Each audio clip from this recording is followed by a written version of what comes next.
I have often said that clarity is kindness. It is.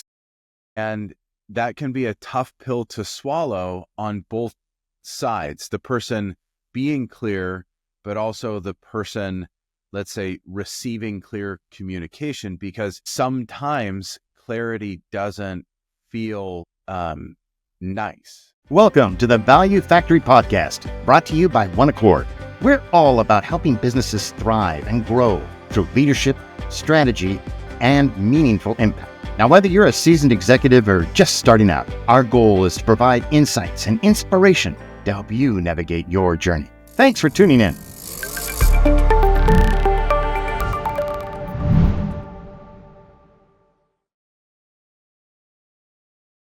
Welcome, Alicia Parr, to the Value Factory Podcast, one of our very first episodes. One Accord, our firm, has been around for 25 years. The Value Factory Podcast is a new addition to our offerings, and what we're hoping to do is just talk with really cool people, good people that serve entrepreneurs and founders and owners of companies, and learn from your insights, things that we might share with our clients that can help them achieve the goals that they have in their companies and in their lives. So it's really cool to spend some time with you. Thanks for hanging out in the Value Factory. Glad to be here. All right. Well, why don't we, if we could, just start with a brief introduction of who is Alicia and what do you do with your company? Yeah.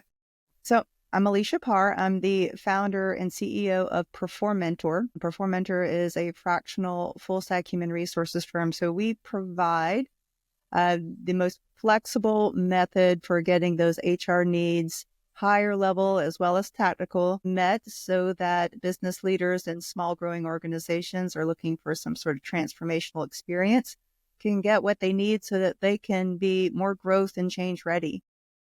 So I'm a CEO, I'm an entrepreneur myself, and I also come from a background in human resources.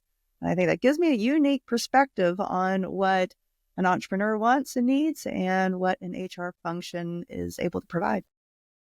Awesome. And how long have you been in the business? How long have you been at it?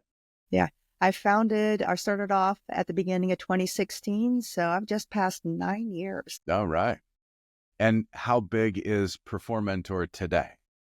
We have a team of about 23 people. It's a range of full and part-time consultants and other team members. Our size on the top end, we're hovering a little over $1 million top line. All right. So 9 years in business, but a career in human resources.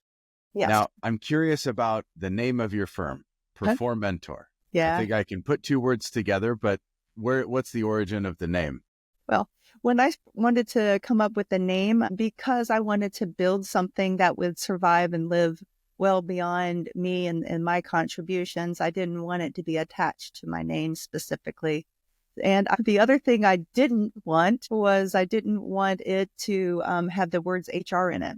Yeah, maybe that's my entrepreneur self speaking. Starting with those two things, I then thought about what are the things that I love and that I care about that I want to come through in the experience. Improving performance, heightening performance, optimizing performance matters, and more of a coaching mentorship mindset and approach is all in the application. And so I did some playing around with those words, and I, just like you said, I smushed a couple of them together, and I think that works.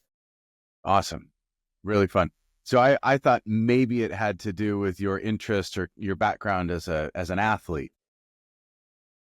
Well, yeah, we entrepreneurs we're whole people. So there's other interests and things that we engage in throughout life. I will probably always have that athlete mindset in me, even though I wouldn't currently call myself an athlete.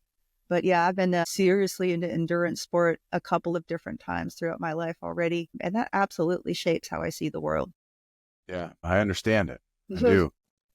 So in full disclosure, One Accord does not use Performentor as a fractional HR advisor, but we do use fractional HR services. So Alicia and I met by way of our affiliation with, how would we call Collective 54? Is it a group of like-minded entrepreneurs? I call it a mastermind group. It's a Yeah. mastermind group. It is designed specifically for business owners in a professional services space. The particular set of things that we need to understand so that we can be ready to grow our organizations. So that's what Collective 54 does, and it's been really good. It's been good for me too. A shout out to Greg Alexander. Great. Absolutely. Yeah, great leader. So, okay, that's background, that's introductions. Let's have a conversation that focuses on, let's say, the problems that you solve or the things that you observe entrepreneurs and founders run into that you can help with. Mhm. And then I know you've created a series of content. You've actually got a fair bit of content that's available for consumption on the social medias, and so we could talk about some of that too. But let's begin with, if there was such a thing as the number one problem or the top three things, what comes to mind as, as your phone rings or you get a new message in your inbox, Alicia, I need help with fill in the blank. Yeah. So all of it has to do with the whole, what worked before is not working for us now. And generally speaking, we are working with organizations that have grown. They started off smaller and they've grown to a point where maybe what worked before, because so much coordination and staying in sync with each other, can happen through just osmosis. Yeah. And when you're a little bit smaller, and in particular, if you're closer together, physical proximity, the more that, teams are remote and get a little bigger, that doesn't work anymore. And so the scale of the need, the likelihood of something, not being clear for somebody just goes up. So very often there might be a conflict, or I was talking to a client this morning. They said, yeah, we had a couple of issues with employee relations, and we want to work more with you because we sense that if we're working with you up front, we might catch these before they become the giant problem that they became. And then we had to address it in a way that we didn't feel really confident. So that's a very common story. Yeah. Another one is we can't quite keep up with hiring, or the CFO, CEO, COO, or, it's just, they like, I don't want to do HR anymore. Yeah. Listen, I understand that. What for everybody that's listening that may not have direct experience in HR, what is HR? Yeah. So how would you define that? we will watch these stories or these movies like Office Space, and we think of the Bobs, who come in and say scary things and do mean things. And maybe many of us have been in work environments where the HR function hasn't been maybe very friendly, a little bit more of a police state. And that is of the past. And, and looking forward, if we really want to build the kind of organization that we want to build, we want to think differently about people in business. And I think that's one thing that we really lean into really hard is really establishing that the business can be thought about as converting people's energy into economic value, which takes a more human-centered approach to thinking about business. So rather than thinking about trading off between people and money, we're thinking about how can we leverage the capabilities of this growing team to get what we're trying to do together. And that takes a few different things, and it takes a little bit of a different mindset and reframe. I don't know if I'll get these words exactly right, but I like the frame. Did I hear you say that it's converting people's energy into Economic value? That'll have me thinking for a couple of days. Perfect. I look at the resources that we might have at our disposal, is such a bad word for this, but resources available to us. Yes, we've got financial resources. Maybe there's capital. There's cash in the bank.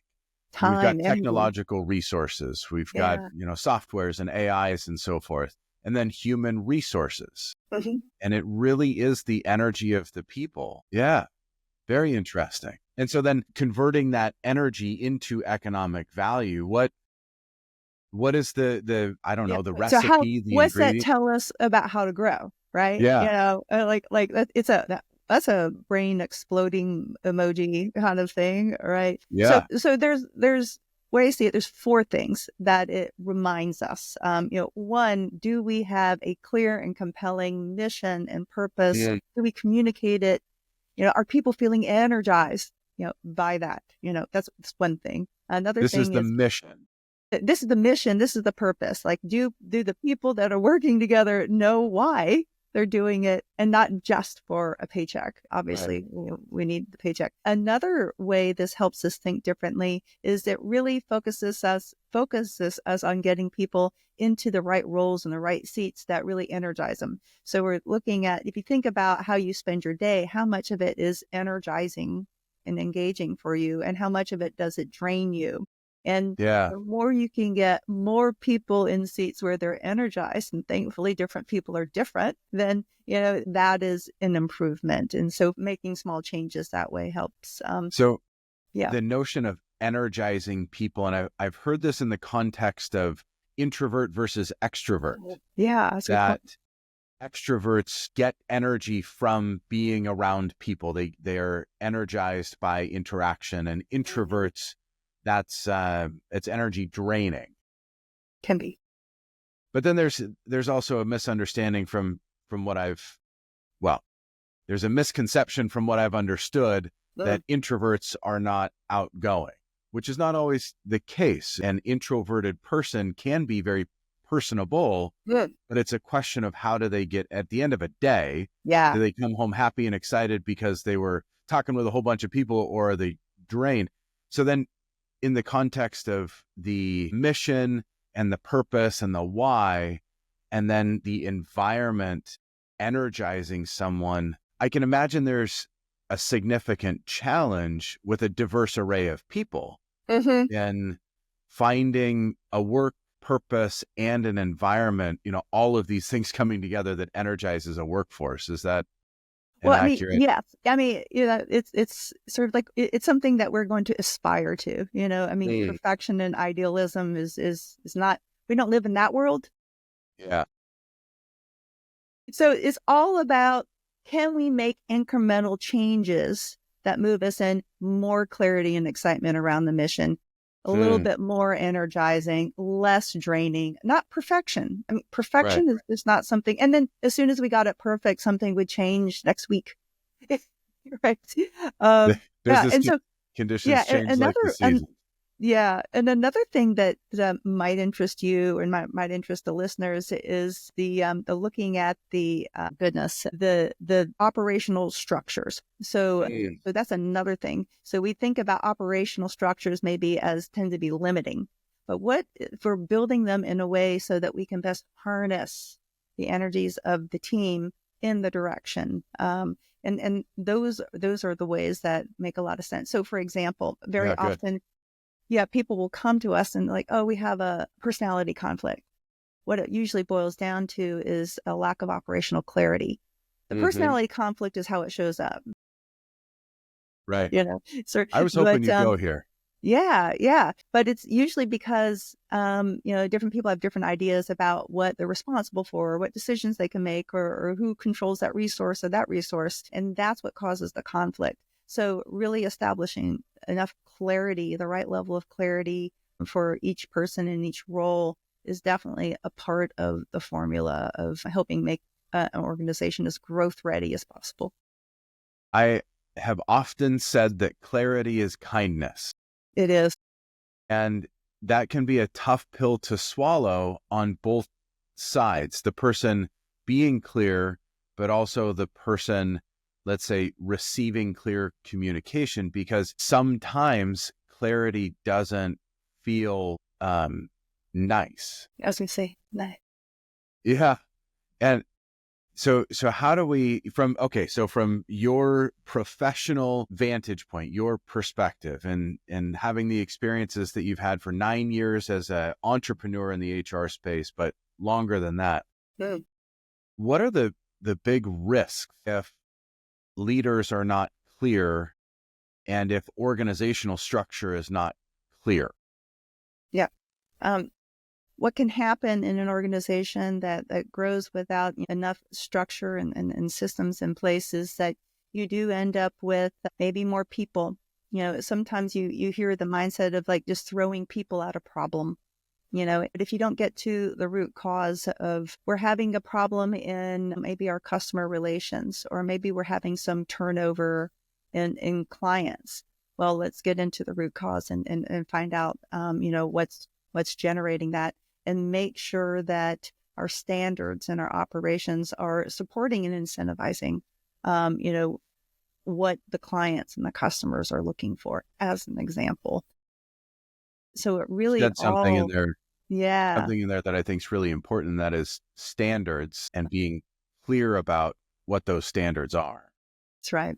That's right. Yeah. And often, as you get bigger, you need a little more structure than you did before, because again, there's osmosis, and being in proximity, being a small, tight team can address a lot of these things and result in really deep and strong alignment. But the more we're spread out, the more the team grows, the more that different people are moving in different directions and have different roles, sometimes with a little bit different agendas, the more opportunity you have for conflict, or if we're not real clear on what we're looking for, we might accidentally hire somebody who really isn't the right fit for us.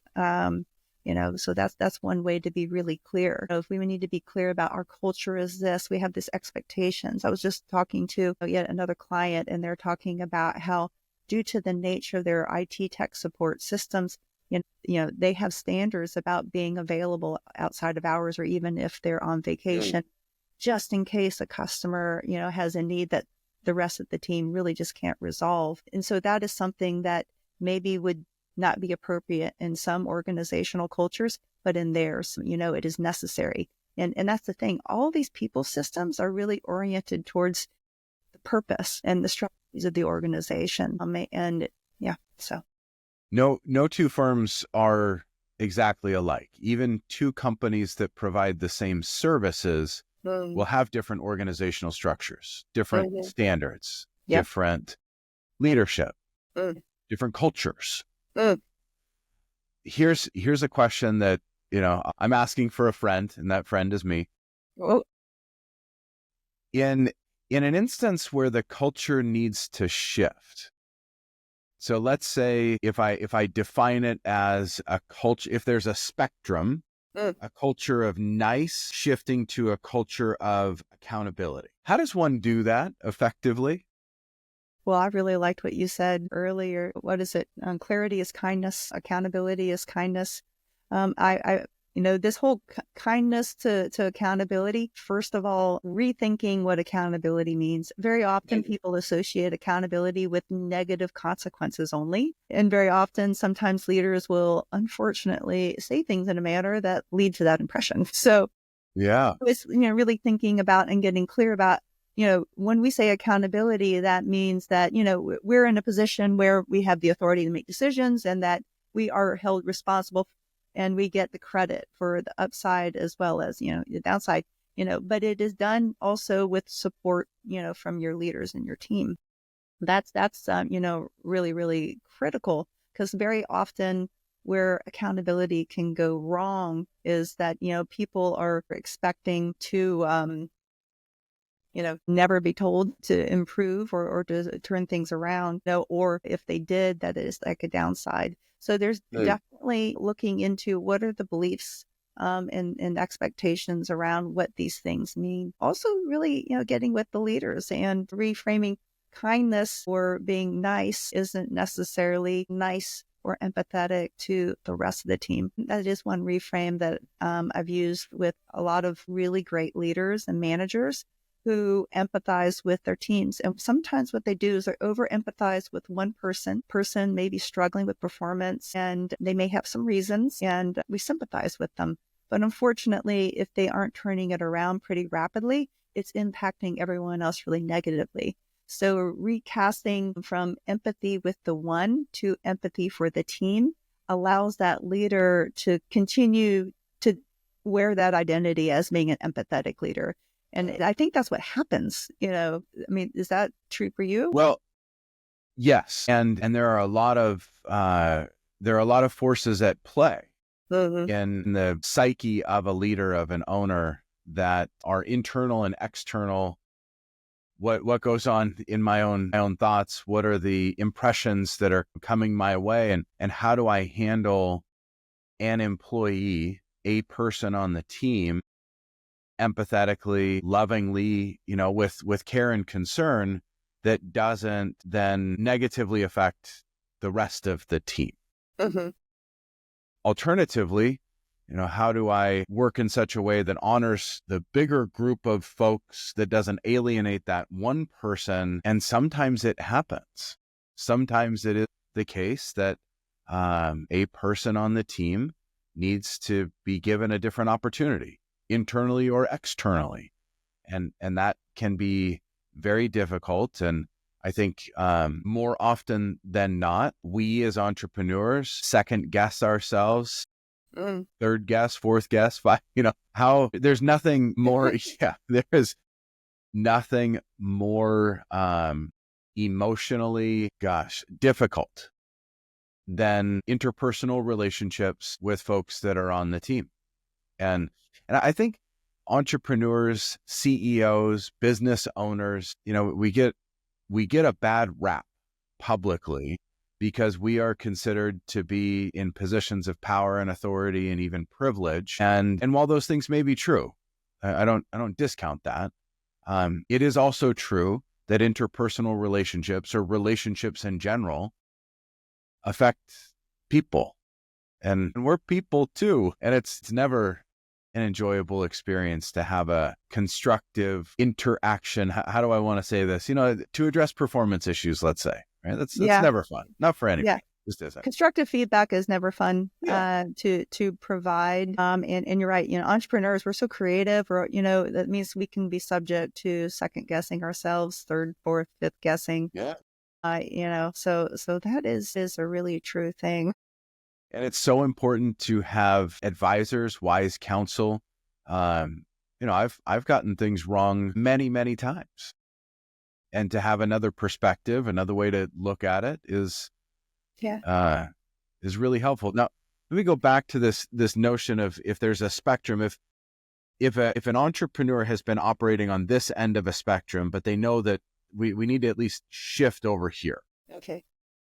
I can just, in my own experience, I can project onto other people all of the reasons why it's hard to shift. Let's say I've gone through some personal development, I've learned new things, and I say, I want to apply these new learnings inside my company or with my team, but gosh, I can't do it because, we've never done it that way. They're not going to believe I'm authentic.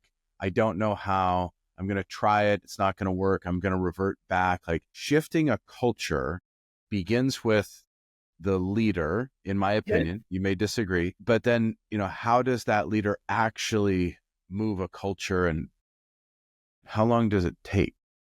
Well, that last question is an interesting one. Well, in order to shift the culture, first it's really important to be clear on why we're shifting it. And that leads, I have 9 operating principles for the organization.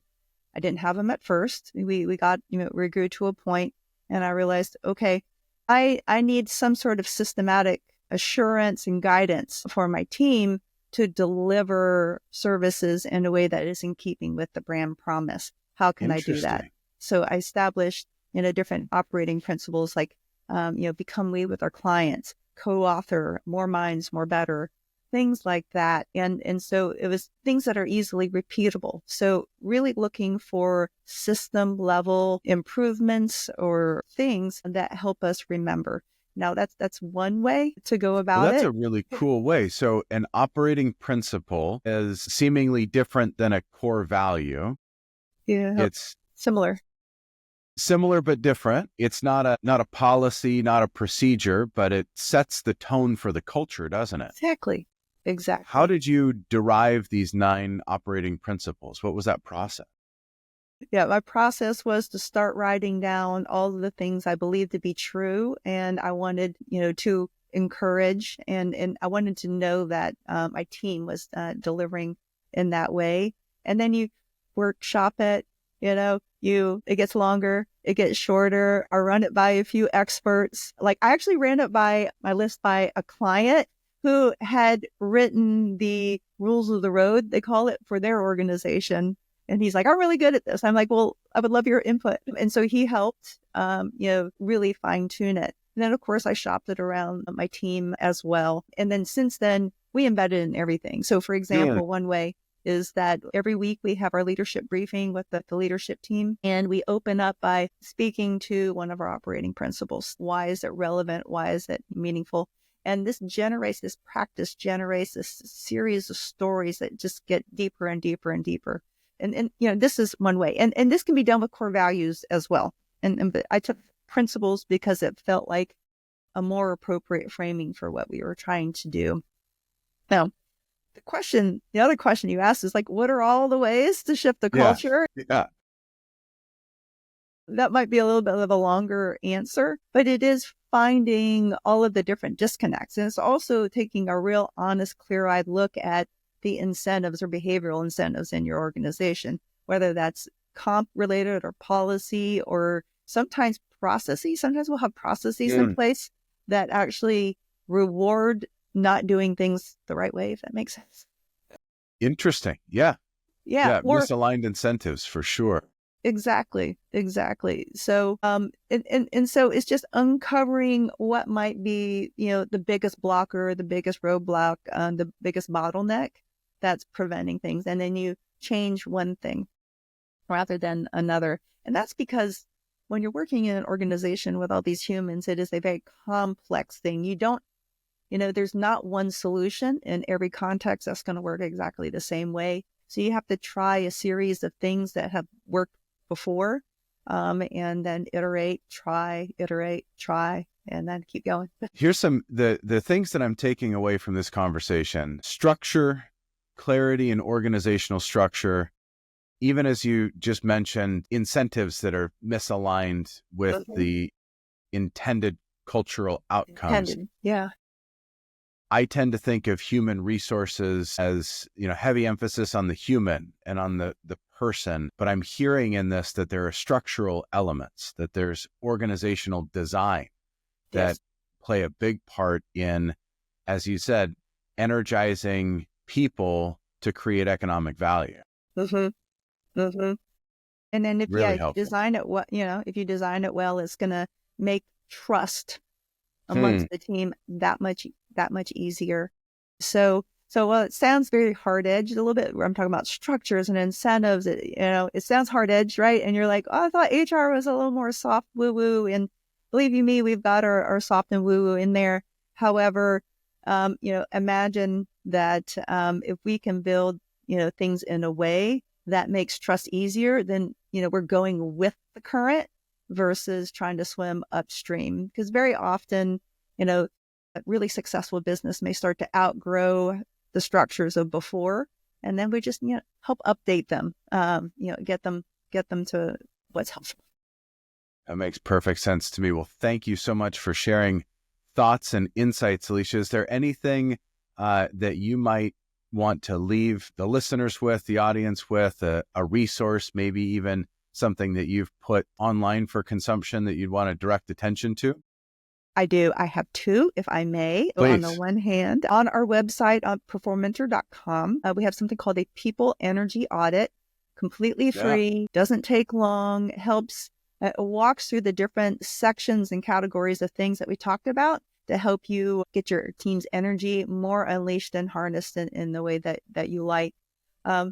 Yep. And so the other thing I would love to share is that we have coming out the fully published book. I have a few advanced copies, but the full launch will be coming in a few months for the book People Energy Principles, 36 Shifts to Reframe How You Think About People in Business. And this builds on the operating principles I talked about and expands it to 36 and has artwork as well as some short stories and explanations. It's meant to be an inspirational reframing tool for leaders that are looking to build great teams and do great things together. That sounds cool. Where will the book be available? It's going to be available in all of the usual places. I have a sign-up list for those who are interested in being pointed to those places when they're available, and I will get you that information, and so we can put it in the show notes. And the website performentor.com, and that's where we can take the people energy audit. Did I say that right? You did. Yeah, Perfect. that's really cool. Thank you. All right. So human resources, energizing people to create economic value. I've not thought of it in that context, and taking away clarity in organizational design and structures so that we can energize people to create economic value. I'm just going to keep saying it. That's brilliant. Thanks, Alicia. Thanks for coming on. Absolutely. Thanks so much. All right. Cool. We'll cut it there. All right. Hey, I only lost my place like a couple times. No problem. No problem at all. So we are in the content creation mode. Mm-hmm. I've recorded maybe 8 interviews so far. Good job. My hope is to get somewhere around 20 kind of in the library. So then, we're not scrambling for publishing, but, hopefully in, it's already February now. So just a few months away from launching officially on the channels. So thank you. What I might do is edit just little clips, little snippets, the shorts, the 30-second. I was going to suggest that. Yeah. Yeah. And we can tease those out between now and the actual. What video editor do you use? Do you outsource it? I do. Yeah. So I've got one person on the team. He's worked with me for a couple of years, and he's like a jack of all trades. We've got an online community, so he manages that resource. He does a lot of social media posting and scheduling, and is now going to be editing what we will do. So let me shift. Riverside is the software that we're recording on that you see on your screen here. So Riverside has some editing functionality built in. Okay. And then with the long form, so this will be about a 25-minute thereabouts, we can take those 25 minutes and upload them into another AI software called Opus Clip. Use Opus. Okay. Yep. You're familiar with that? No, I've not come across that one. Okay. So that takes the 25 minutes and it cuts it up into 30 to 60 minute segments, and it puts all the quotes and does all the, does all the stuff. Yeah. So we first take the long form and then we upload it there and it cuts it up, and then. Yeah.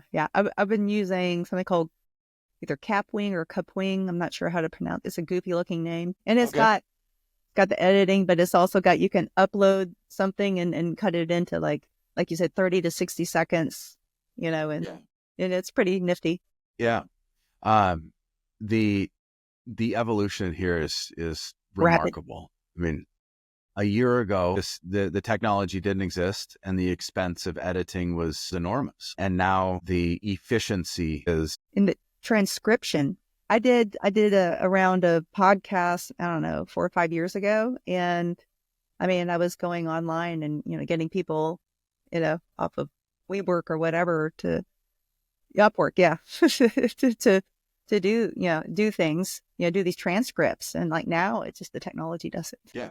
And so those, those same people, Nemanja that's been working with me now, I think it's a couple of years. The skills that he develops and the things that he can do just continue to escalate because the technology now assists. I'm a big fan of technological evolution. There are some scary parts to it for sure, but just like when fire was discovered, people thought it was going to burn the whole earth, and here we still are. Yeah, I read the Techno Optimist Manifesto by Mark Andreessen. Yeah? Yeah. Have you seen that? I know who Mark is. I haven't read the, He wrote something called the Techno Optimist Manifesto. I think he wrote about a year ago. A client actually sent it to me. Yeah. Well, I believe in, I buy into that optimism for sure. I buy into the optimism. That I believe in the power of the human to innovate, and there's a lot we also don't know. We don't know. That is true. Well, I know that you have a meeting coming up, so really appreciate you. Thank you. Rescheduling from last week and fitting this in. This was a fun conversation, Alicia. Thank you. I hope that it comes out well, and thank you for the opportunity. You bet. Okay. We'll see you soon.